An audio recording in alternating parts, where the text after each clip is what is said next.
नमस्ते दोस्तों, मैं सिद्धार्थ पाल अपने YouTube चैनल के इस नए वीडियो में आप सभी का फिर से स्वागत करता हूं।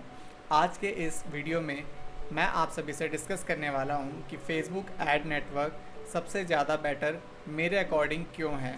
मैं ये वीडियो इसलिए बना रहा हूं क्योंकि मेरे बहुत सारे दोस्त जो अपने करियर की शुरुआत कर रहे हैं या फिर जो ऑलरेडी पेड एडवर्टाइजिंग में हैं, वो अक्सर कंफ्यूज होते रहते हैं कि उन्हें एक चैनल से रिज़ल्ट नहीं आ रहा है तो दूसरा एड नेटवर्क ट्राई कर लें, दूसरे से नहीं आ रहा है तो तीसरा ट्राई कर लें, तीसरे से नहीं आ रहा है तो चौथा ट्राई कर लें, लेकिन वो किसी भी एड नेटवर्क की सही पावर को समझ नहीं पाते। इसलिए मैं ये वीडियो आज बना रहा हूँ। आज के इस वीडियो में मैं आप सभी को फेसबुक ऐड के बारे में कुछ बेसिक सी चीज़ें बताऊँगा, जिससे शायद आपको भी ये विश्वास हो जाएगा कि फेसबुक ऐड मेरे अकॉर्डिंग अभी तक बेस्ट ऐड नेटवर्क क्यों माना जा रहा है, और शायद आप भी इस बात को बहुत आसानी से समझ पाएंगे। आने वाले कुछ वीडियोस में मैं एक डिटेल्ड कंपैरिजन का वीडियो ज़रूर बनाऊंगा आप सभी के लिए, जिसमें मैं फेसबुक ऐड का Google ad, Bing ads, Pinterest ad, Quora ads, इन सभी के साथ एक डिटेल्ड कंपैरिजन दिखाऊंगा, ताकि आप सभी इस सिस्टम को बहुत आसानी से समझ पाएँ और अपने अकॉर्डिंग सही ऐड नेटवर्क पे अपने एफर्ट्स दें। आज के इस वीडियो के लिए मैंने एक बहुत छोटा सा माइंड मैप बनाया है, जिसमें मैं आपको सिस्टम के कुछ डीप इंसाइट्स शेयर करने वाला हूं। तो आइए चलते हैं मेरे स्क्रीन की तरफ। दोस्तों, जैसा कि आप सभी को यहाँ पे स्क्रीन पे दिख रहा है, मैंने एक बहुत ही छोटा सा और सिंपल सा माइंड मैप बना रखा है। इसमें मैंने फेसबुक एड्स के 3 कोर स्टेप्स को एक्सप्लेन करने की कोशिश की है, इसलिए इस चीज़ को बहुत ध्यान से देखिएगा और समझिएगा।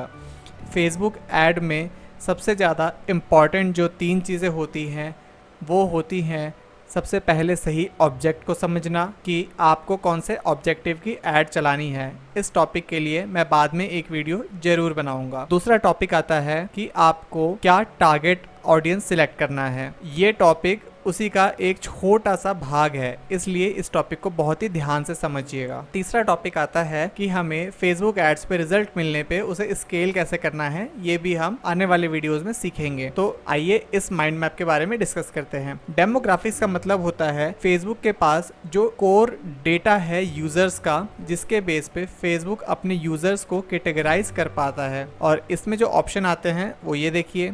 सबसे पहले आता है एजुकेशन।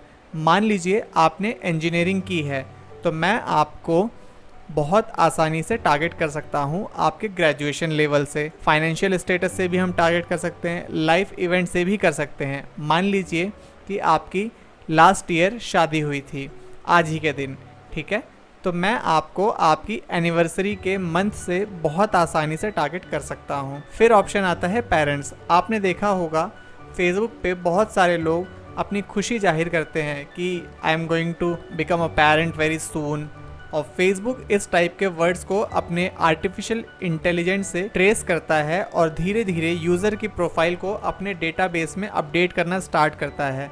और फिर जिस दिन यूज़र अपने बच्चे की फ़ोटो को फेसबुक पे अपलोड करते हैं या फिर ऐसे कुछ गुड न्यूज़ अपडेट करते हैं, लोगों ने कॉन्ग्रेचुलेशन बोलना स्टार्ट करते हैं, तो फेसबुक का जो एआई है, आर्टिफिशियल इंटेलिजेंस, वो फिर से ट्रैक करता है और वो पुरानी इन्फॉर्मेशन से नई इन्फॉर्मेशन को मैच करने की कोशिश करता है। और यहाँ से फेसबुक का जो एआई है वो बहुत आसानी से समझ जाता है कि आप एक पेरेंट बन चुके हैं, और फिर आप इस ऑप्शन में आ जाते हैं रिलेशनशिप। मान लीजिए आपने अपने अकाउंट में ऐड कर रखा है कि आप किसी के साथ रिलेशनशिप में हैं, तो ये बहुत ही आसान ऑप्शन हो गया। वर्क, अब आपने डेफिनेटली अपनी प्रोफाइल में आप देखेंगे आपने जॉब टाइटल भी डाल रखा होगा, शायद आपने कंपनी का नाम डाल रखा होगा, या फिर आपने सेल्फ एम्प्लॉयड डाल रखा होगा, या फिर कुछ और आपने ज़रूर अपडेट किया होगा। तो यहाँ पे वर्क से रिलेटेड भी टारगेट करना बहुत ही आसान है। आपने देखा होगा डेमोग्राफिक्स में फेसबुक के पास यूज़र की प्रोफाइल का डेटा आ जाता है, इसलिए डेटा के अकॉर्डिंग फेसबुक अपने यूज़र को कैटेगराइज करता है।